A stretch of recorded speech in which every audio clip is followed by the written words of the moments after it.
welcome back to the vlog. I'm Ara. And I am Yumeni, or the co-sister. We will go to San Pablo, 5 hours of trip, Pampanga to San Pablo. 4 hours.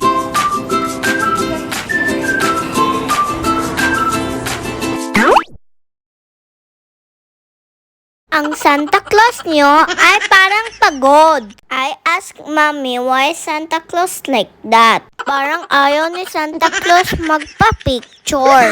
Sad ka ba, Santa Claus? This video pala ay kuha nung before mag-Christmas. Yes po, tama po. After 1 month na yun lang namin na-upload. Sobrang busy kasi yung mga Disney princess niya. Hindi agad makapag-voice over.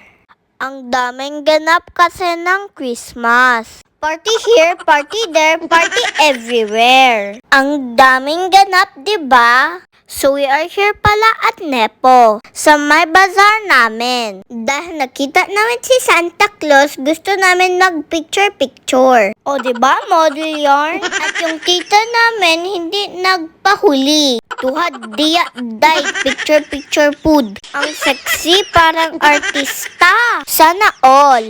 And fast forward kinaumagahan. Today pala pupunta kami ng San Pablo, Laguna. Before naman pumunta sa San Pablo, ay nagpa-car wash pala si Nanay Dragon. Ang dami na naman kasing pupo ng ibon. Sobrang dumi ng harapan at bubong at baka daw lumipad din itong sasakyan. Pagdating namin sa Skyway ay naunsa ba? At sinundo na kami ni Mami dahil need namin umalis ng maaga. Baka daw kasi matraffic kami. Sobrang layo kasi 4 hours to 5 hours yung biyahe. Galing dito sa Pampanga. At pagdating namin dito sa SLEX, bandang Laguna ay naulan pa. Kaya dahan-dahan lang yung takbo namin. Mabuti na lang hindi matraffic.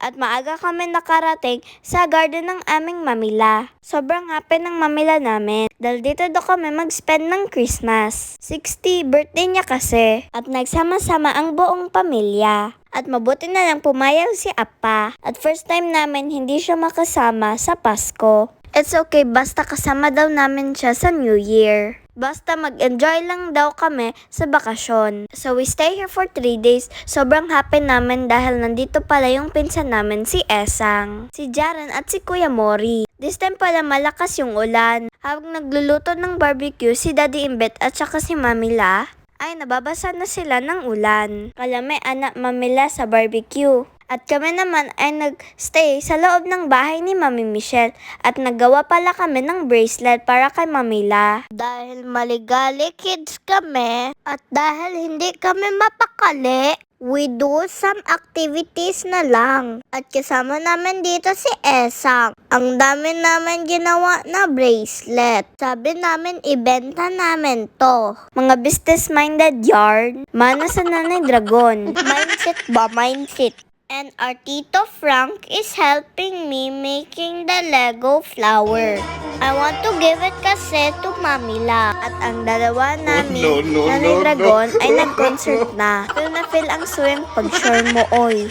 Maura, salamat sa pagtanaw. Sa hindi po nakapag-follow, please follow the co-sister po. That's all guys. Thank you for watching. See you in our next vlog. Bye!